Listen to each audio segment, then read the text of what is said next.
everybody. This is Ben and Brian with Stogie Review, and we're coming at you tonight to talk about what all happened at IPCPR this year, the new cigars coming out, kind of an overview of what happened, and just kind of a brief synopsis of the trade show.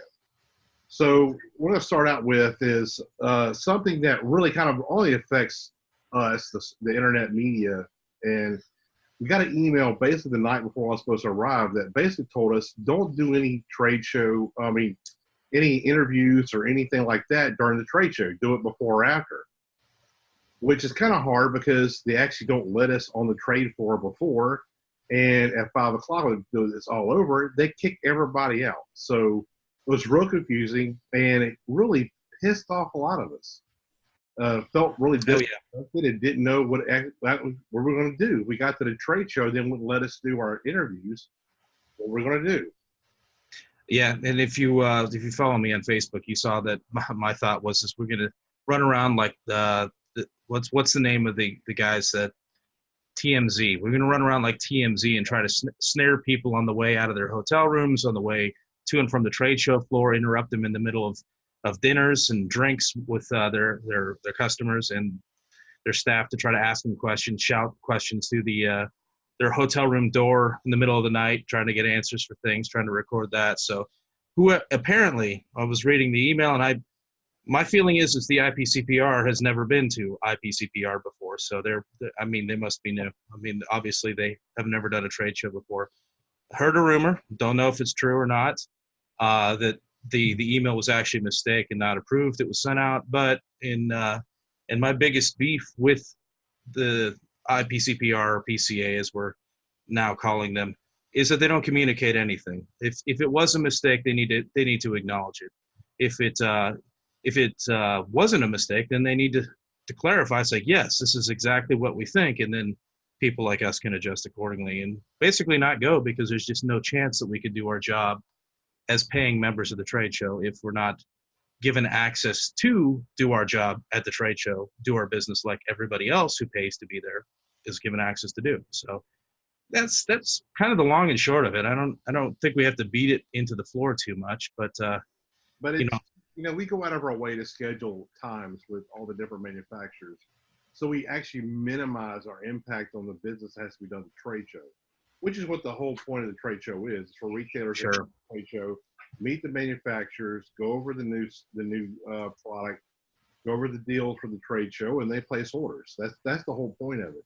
We're there basically just to show all of you what's going on, what's new is coming out, and interview the people behind it and see what's the deal with the new cigars. Well, if we can't do that, then it basically, there's no point of any of us being there, to be honest. And if we're not there, you're not going to get any coverage of the trade show at all, because nobody else really does it. So you can't count on the trade show itself to communicate that sort of information. They're barely communicative as it is with the things that are important. They're not gonna promote any of the material there. So without individuals like us who spent the entire day doing nothing but collecting information and promoting new cigars and the show itself, I mean, it's going to be a closed book. You'll have to wait and hear what the retailers have to say, what they bought. So, which therein lies another problem: the lack of retailers actually at the show again this year. Another sharp decline from the retailers are not coming to the show anymore. Yep. And a lot of us have all been discussing it. I mean, not just the internet media, but like other retailers, manufacturers and whatnot, talking about how retailers aren't coming anymore and how can we fix that. And I don't even know if there's a single good answer to that, really. Yeah, as guys that don't organize trade shows, and I don't really focus on that or never have, you've got to make it more of an event. You got to bring the attraction in. Something that I pointed out, one of the things I think is the problem is there have been a lot of unintended consequences with changes they've made over the years. And I brought this up during an after event, but in their attempts to crack down on consumers actually attending with their retailers,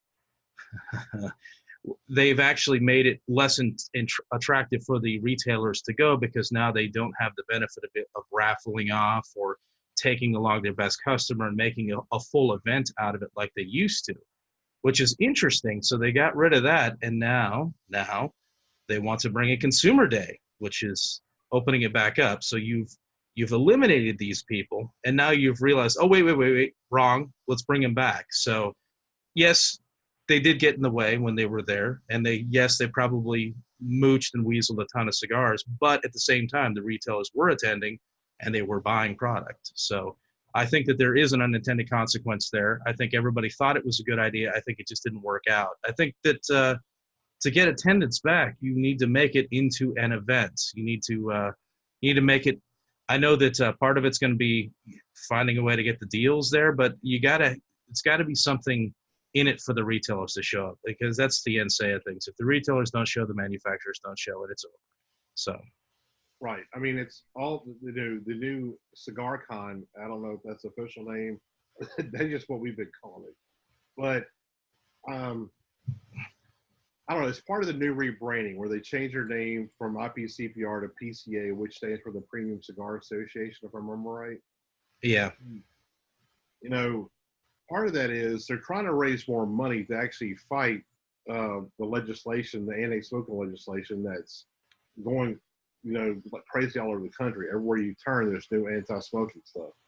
Like right now, the new hot button item is raising the smoking age to 21, which to me is ridiculous, because if you're 18, you can join the military and go fight in a war and die for your country, but you can't have a cigar, which is ridiculous. Mind-blowing. You're right. So, I mean, that's just one thing, but I mean, honestly, I don't know if IPCPR, now PCA, has done a really good job with that anyway, or the CRA, because what have we heard about that they squashed? I don't know of anything. That could be going back to part of the lack of communication. It could be. Yeah, it could be. And I think there's a fair amount of people have accepted in these various organizations that are trying to do something to fight for us. I think there's an attitude of presiding over the demise of the industry as though that were a worthwhile endeavor. I'm like, well, I'm not sure how much it's worth it for us to continue to contribute to something where all you're doing is, let's just guide this slowly into its complete destruction and demise. I mean, something needs to happen. Some ground needs to be, kept, retained. They need to push back and actually stop something. Now, maybe they have, but I don't know. I'm missing it if they have. I'm not hearing it. I just keep hearing about more bans being passed. So I don't know. I mean, from that angle, the trade show's not going well. I mean, I know they're going to say record attendance, because they say that every year, because I don't know, nobody will call them on it, I guess. I don't know. There was nobody in the hallways. There's nothing going on. There were some booths that should have been busy, the days they should have been busy that weren't. But man, I don't know. The trade show is not doing well, and the lobbying efforts aren't doing well. Stuff needs to change. I think that they need management change is what they need. Whatever they've got going on, it isn't enough to the underlings to make the things work on a day-to-day basis. I don't think they're probably the problem. I think the guys in the board of directors there, something's got to change there. Somebody's got to get let go. They need some new blood. They need some new ideas. I don't know. The Consumer Day, it's a new idea at least, and I know some people have been in favor of it.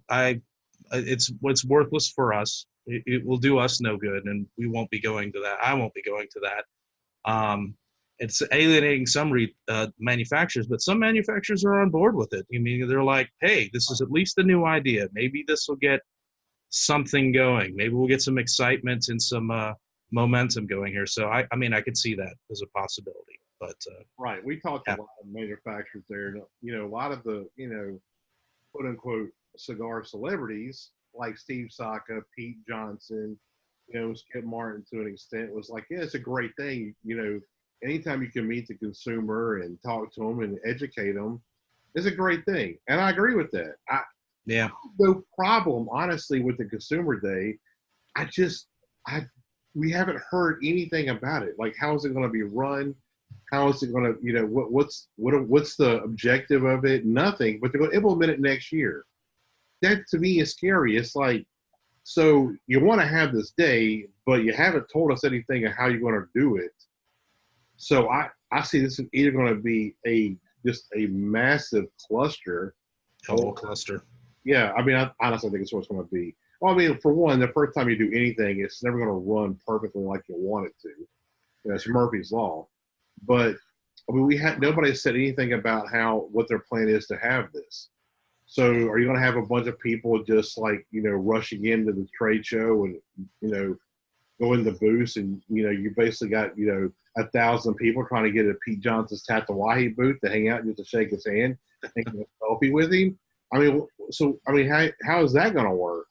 And they all want to come in and get like, oh, well, if I'm going to pay. So the rumor is you have to buy a PCA membership, and you have to buy a ticket, which supposedly is going to be tiered tickets, and you get like a grab bag of cigars. So, okay, so what's in that grab bag? Is it going to be all the new stuff?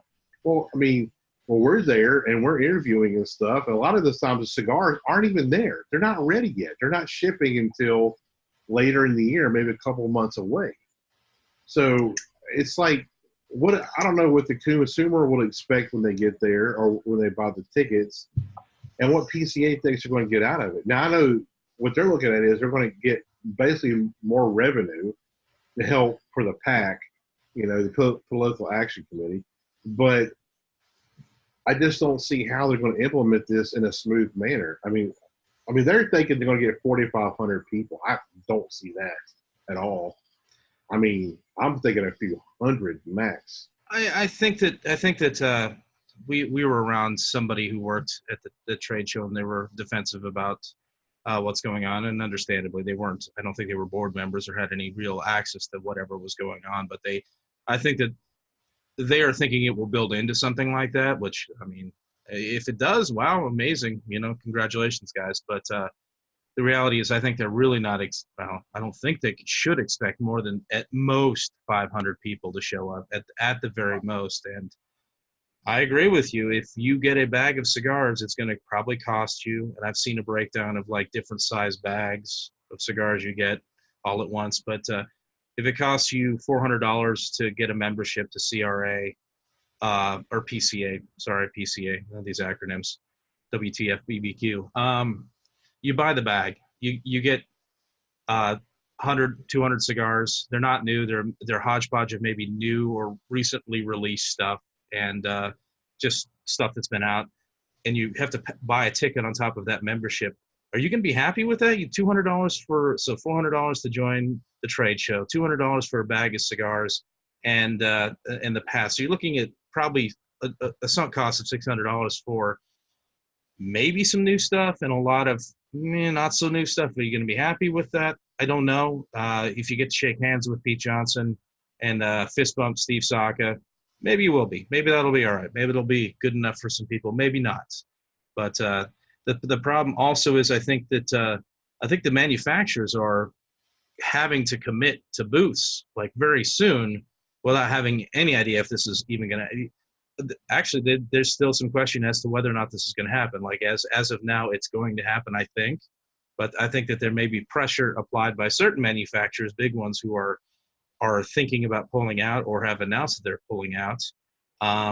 It might not happen, but I think they've been working on this for years, and I think that they're determined to see it through at least once. So I think next year will be interesting. I don't know what it could be the last year, or it could be the beginning of a great thing. It could be the beginning of a cigar boom like Steve Saka was predicting. Maybe that's going to be the one thing that saves the industry and everything rockets into space, and we're all like, dancing in the street and smoking the one or two places left that we can still smoke, probably inside, I guess.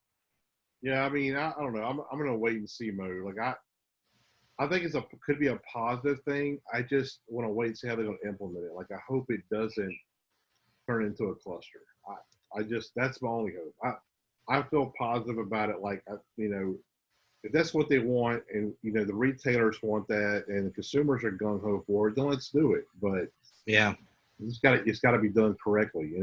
And to me, like they announced it, supposedly they've been looking over doing this for a few years now, so it's not like a spur of the moment thing.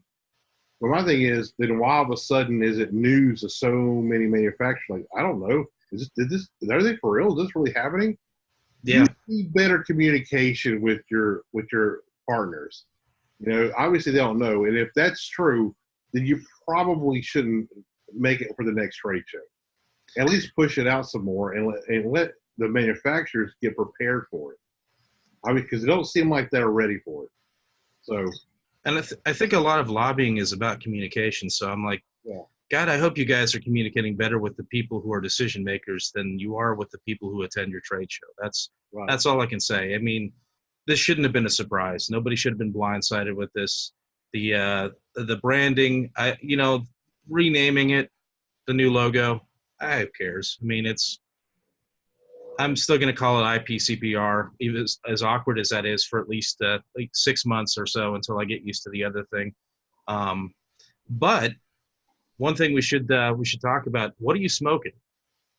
Since we're at a kind of an intermission, I've got a dogma going on here, an underground dogma. Since Drew Estate was nice enough to sponsor us going out again this year, they were very generous and very cool folks. So I grabbed the first Drew Estate stick I could find, and I like the dogma, so it's good. What do you got? So what I'm smoking is the Crown Heads and Drew Estate collaboration called the La Coalition. This is a collaboration with John Huber and Willie Herrera. And so far, it is really tasty. Good. I'm enjoying the dogma as well.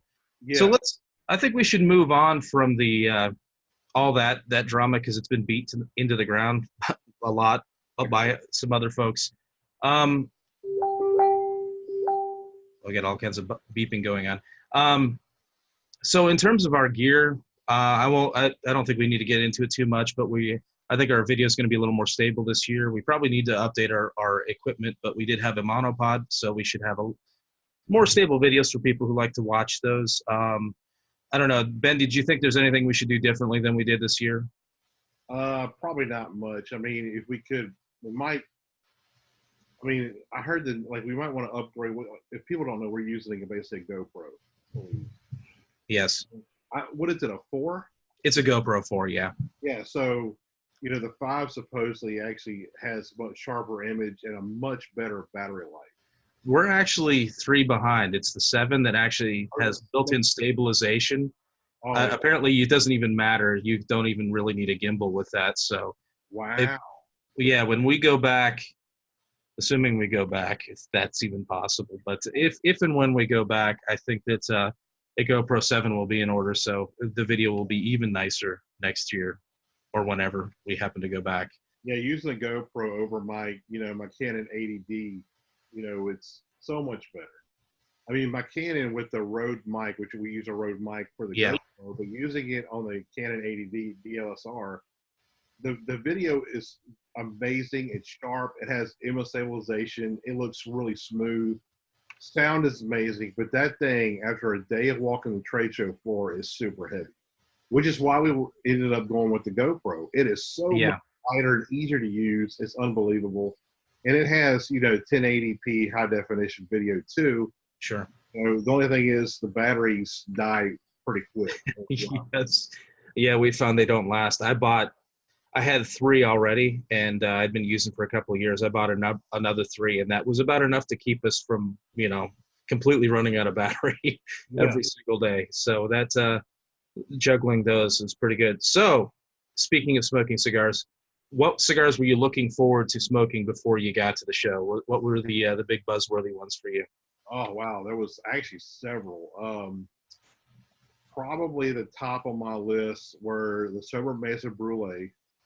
That was one because that's basically Connecticut lighter version of Sober Mesa, which is one of my favorite cigars from Dumbarton Tobacco and Trust. Sure. And a Connecticut version, which is more my style, honestly, medium body but good flavor. I was kind of excited to see that, and also it's his new Mi Querida, which is way out of my comfort zone. What is it? The Tripa? How the hell do you say that? The Tricky Traca, I think. Tricky Traca. Yeah. So that one, I always get the name messed up on that one. It's actually a stronger Mi Querida. and it's named after basically the firecrackers that they lay down the streets in Nicaragua for celebrations.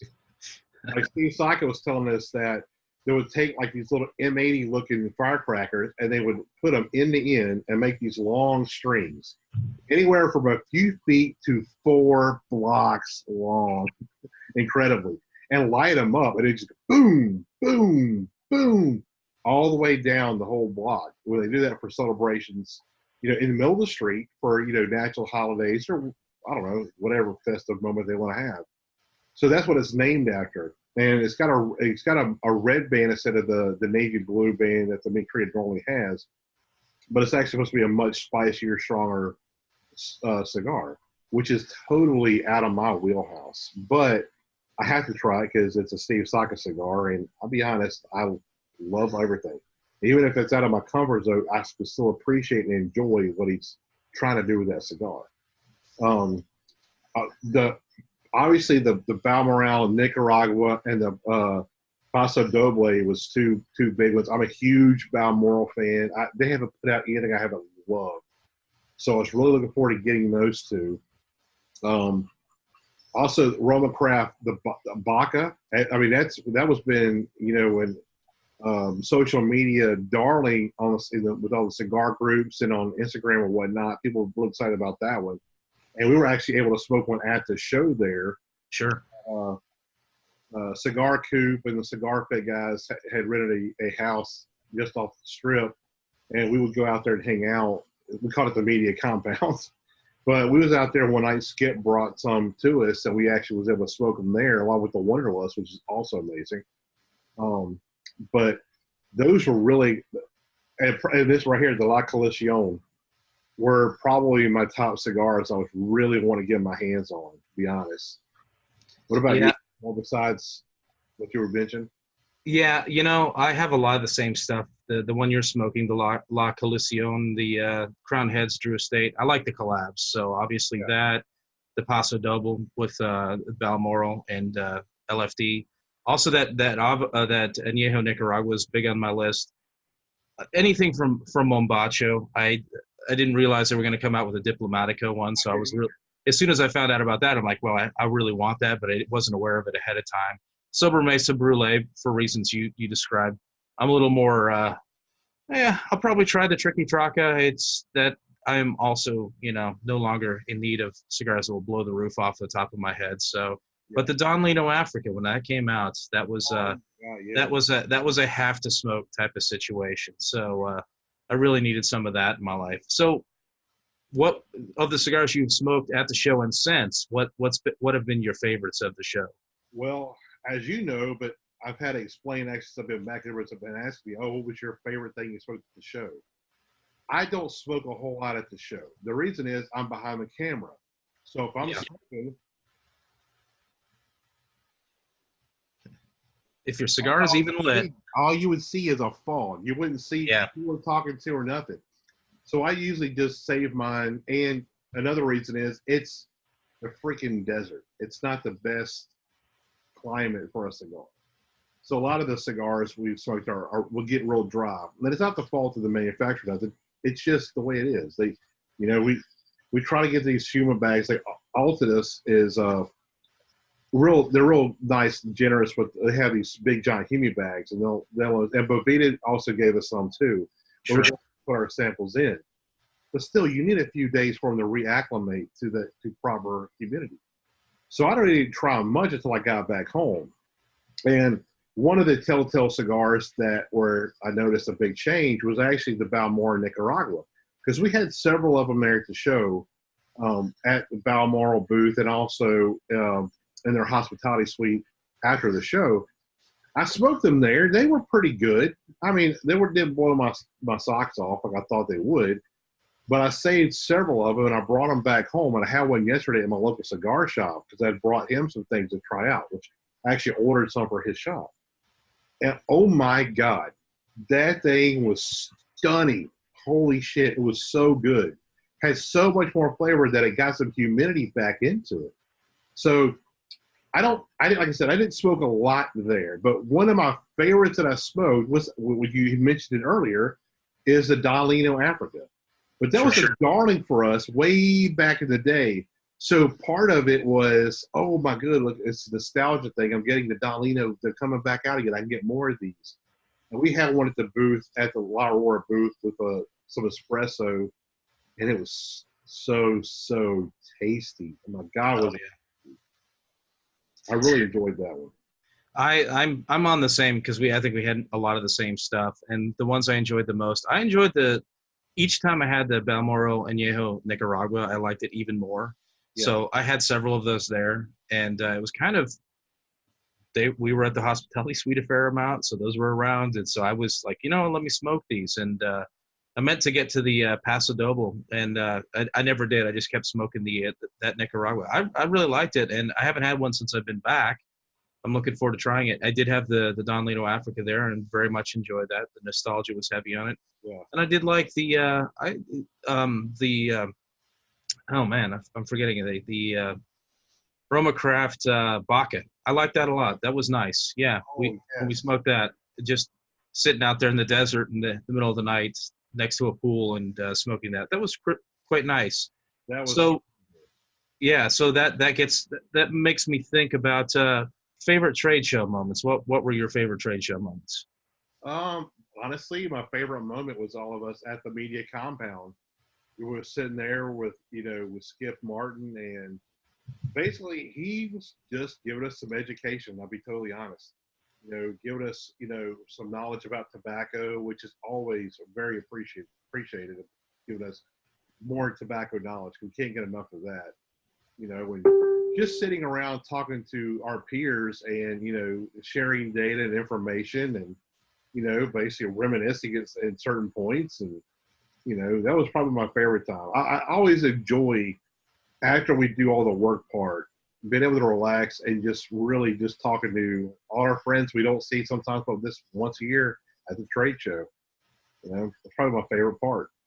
Yeah, I think actually on the floor, my favorite moment was smoking the Añejo Nicaragua with Boris Wintermans and drinking a Lefroy quarter cask. Oh yeah, Those go together very nicely, and we kind of surprised them because we brought the bottle. They weren't expecting it. It's like, hey, yeah, it's noon. You wanna let's have this while we're talking and smoking these cigars, and I think everybody enjoyed it. They were surprised, but Boris was like, I'm game. I'll do that. So that was a lot of fun. Really enjoyed that little chat that we had there, and the pairing. The pairing was very nice. I want to do that again at some point. yeah. And after, the compound was nice.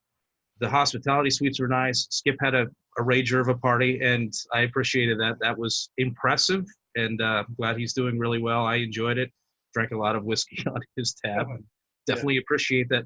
I still think my favorite moment though was hanging out in Casa Fuente, drinking French press coffee and smoking a Casa Fuente Maduro. That was was that Illy French Yeah. pressed Illy espresso? Yeah. My God, that was good. My God, that was good. And Yeah, so it is. relaxing. So relaxing. So delicious. All of it. So that's probably my favorite moment. I love that. That's what when I go to Casa. That's what I do when I go to Vegas. I have to go to Casa Fuente, get a Casa Fuente cigar, and get their French press. But according to Dan Reed, our buddy Dan Reed, he said the best thing there is actually the red sangria drink. I didn't even know they had one, to be totally honest. mm, So okay. now we got something else to try out when we go back.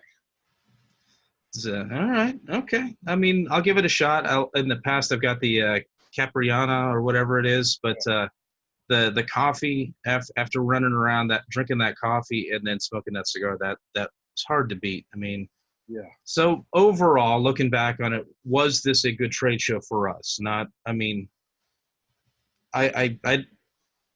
I'm not sure. I know we can't really speak for the manufacturers or the retailers. I'm thinking that'll probably be mixed depending on who you talk to. But what do you think? Was it a good show? Yeah, I do. I think it was a good show, to be honest. Because before we got there, I was actually dreading going to this trade show. I did, especially after that email. I was kind of like, you know what, the hell with them. I mean, we basically give them, free press. We tell people about what's going on, give them a lot of exposure, and I feel like we're just completely disrespected by the organization. But once I got there, and be honest, a lot of these problems that IPCPR have been having, it's just a lack of communication. That's Yeah. their biggest problem. Like a majority of these issues would have never happened if they would communicate better. But once You we know, got there, we actually started going to our scheduled sessions or whatever with each manufacturer.